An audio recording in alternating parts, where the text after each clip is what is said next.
Hello friends, welcome to my YouTube channel Bindaas Tailor. मैं रीना आज एक बार फिर से आपका अपने चैनल पर बहुत बहुत वेलकम करती हूँ। आई होप कि सब अच्छे होंगे। फ्रेंड्स, आज की मेरी वीडियो का टॉपिक है कि आर्म होल में झोल क्यों आता है। जो स्टिचिंग करते हैं या जो सीखते हैं, कभी ना कभी इस प्रॉब्लम को सभी को फेस करना पड़ता है। जब तक हमें पूरी जानकारी इस बारे में नहीं हो जाती कि क्या कारण है और उसको हम कैसे दूर कर सकते हैं, तो आज की वीडियो में मैं आपको वही बताऊंगी कि आर्म होल में झोल आता क्यों है और उसको हम ठीक कैसे कर सकते हैं। इसके लिए ये मेरा एक कुर्ती है, सूट है, इसी पे मैं आपको प्रॉपर तरीके से बताऊंगी। ये देखिए, ये मेरी एक कुर्ती है। इसके यहाँ पे टॉप में बैक पार्ट अटैच था, वो मैंने अलग कर लिया है और इसको बिल्कुल सेंटर से, अपने गले का सेंटर लेते हुए मैंने फोल्ड कर लिया है इस तरह से। और इसमें नीचे लगाने के लिए ये बॉर्डर पट्टी थी, इसको मैंने हटा लिया है क्योंकि यहाँ पे ये देखिए कपड़ा अप डाउन है, तो इसको बाद में कट करके उसके बाद मैं इसको लगाऊंगी। और ये बैक पैनल्स है, इसको भी मैंने अलग कर रखा है। तो चलिए शुरू करते हैं आज का टॉपिक। ये देखिए, ये मेरी कुर्ती का नाप है। इसमें मैं सबसे पहले यहाँ पे तीरे के लिए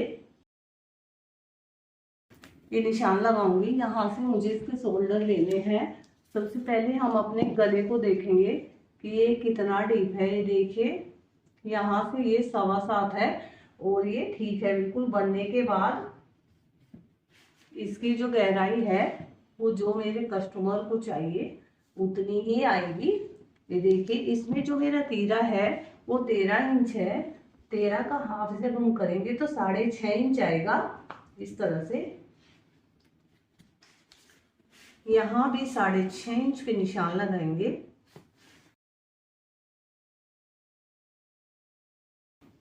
इस कुर्ती में जो मैं आर्मोल लूंगी वो 7.5 इंच लूंगी क्योंकि ये काफी हेल्दी और हाइटेड जो लेडी है ये उनकी कुर्ती है। तो यहाँ 7.5 इंच मैं इसको रखूंगी।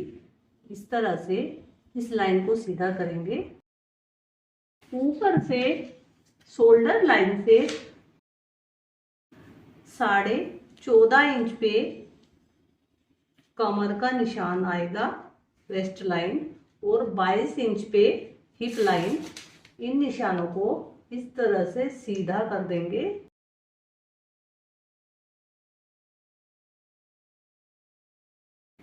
अब इस निशान से आधा इंच अंदर की तरफ एक निशान लगाएंगे।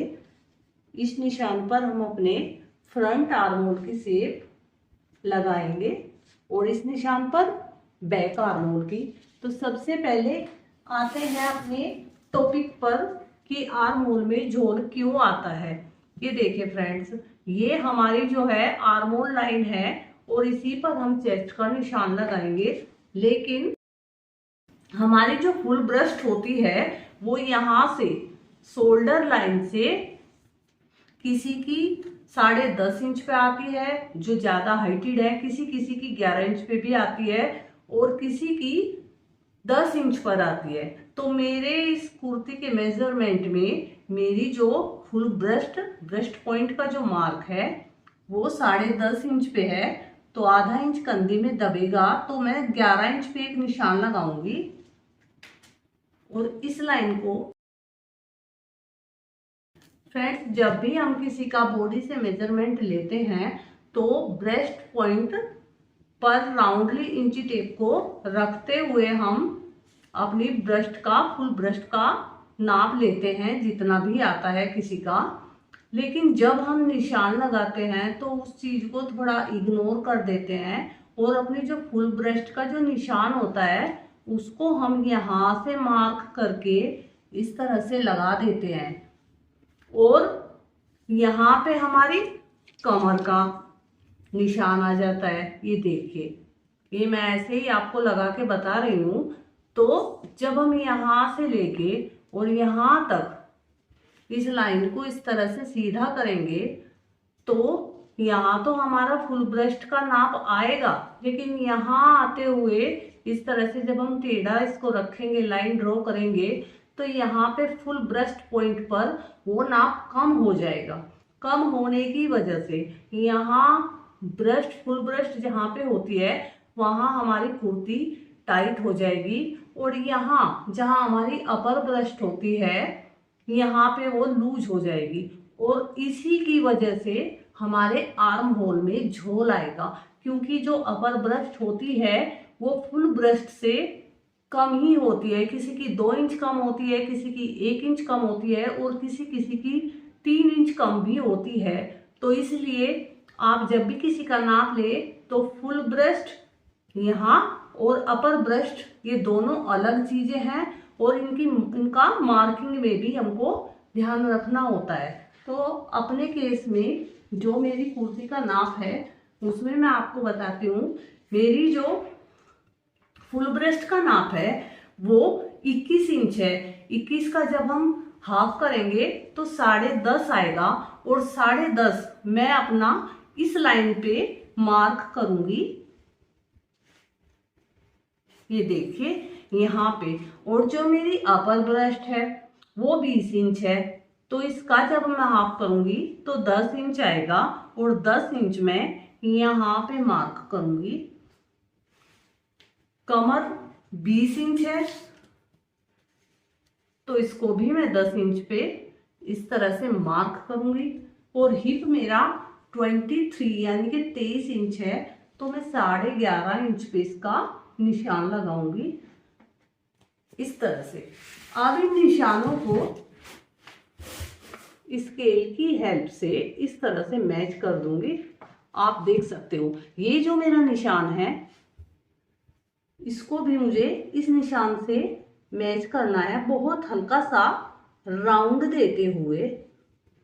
और यहाँ भी ये देखिए, ये इस निशान से ये वाला कम है, तो यहाँ भी हल्का सा इस तरह से राउंड देते हुए इस निशान को मार्क करना है। उसके बाद आप जितना भी मार्जिन रखना चाहें उस हिसाब से निशान लगाएं। अब यहाँ पे अपने आर्म होल की शेप देने के लिए यहाँ मैं 1.5 इंच पर निशान लगाऊंगी, और अपने बैक आर्म होल की शेप इस तरह से लगाऊंगी। फ्रंट आर्म होल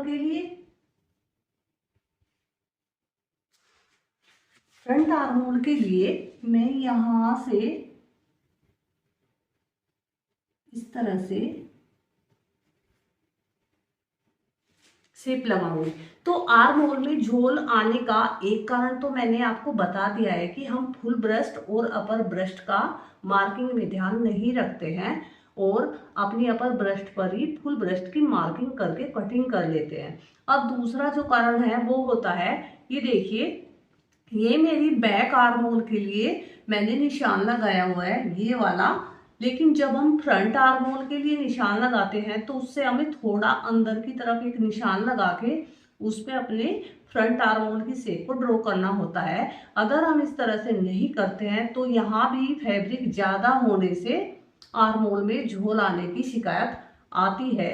तो आप जब भी कुर्ती कटिंग करें या किसी का नाप लें तो इस चीज का ध्यान रखें, अपर ब्रेस्ट और फुल ब्रेस्ट का अलग अलग से नाप लें, और उसको मार्किंग में भी जो है उसका ध्यान रखते हुए निशान लगाए, तो आपकी कुर्ती में कभी भी आर्म होल में झोल नहीं आएगा।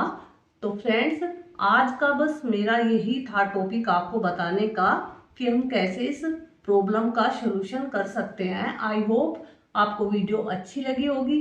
अगर वीडियो अच्छी लगे तो लाइक, शेयर और कमेंट करना ना भूलें। चैनल पर नए हैं तो प्लीज़ सब्सक्राइब कर लें चैनल को, और बेल आइकन को प्रेस करें।